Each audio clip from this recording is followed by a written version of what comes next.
going on, YouTube? Today I just want to give y'all a little tutorial on doing a vertical stick weld. So I got a 332 rod. I'm going to run at about 90 amps and pushing this thing uphill, alright? So in order to run vertical, you got to picture you're melting this metal, you're turning it into liquid. So gravity's working against you, you know? So you want that arc force, that electricity, you want that working for you. So you're going to want that rod angled up. Whereas if you're doing a flat weld or whatever, you know, 90 degrees is sufficient like this here. But if you're pushing this thing uphill, you want that rod angle pushing up.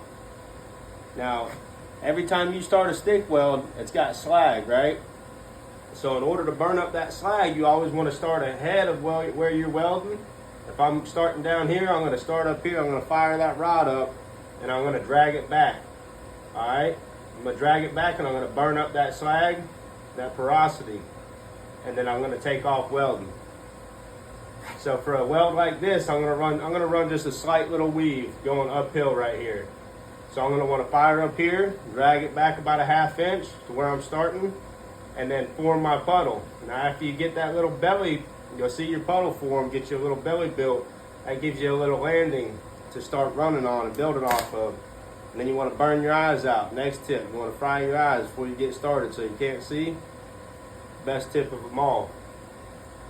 So anyhow, yeah, so the tip for the day, you want that rod angle working up. You want it working for you in your favor. You don't want a droopy weld. You don't want it falling in your face.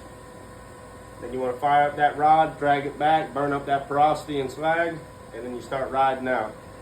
Let's see what we can do, YouTube. I don't have all the proper attire. I'm at my garage right now. I'm at the house, so just want to give another little tip for the day. I forgot I ain't got my automatic lens, so there's another one right there. That's a good example of what I just talked about the other day. So I don't have my automatic lens, so I need to be ready. I need to have that rod right there where I'm going to fire up at, because I got a hard lens on. I ain't going to be able to see once this hood drops now.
I don't have all the proper stuff here at the house right now.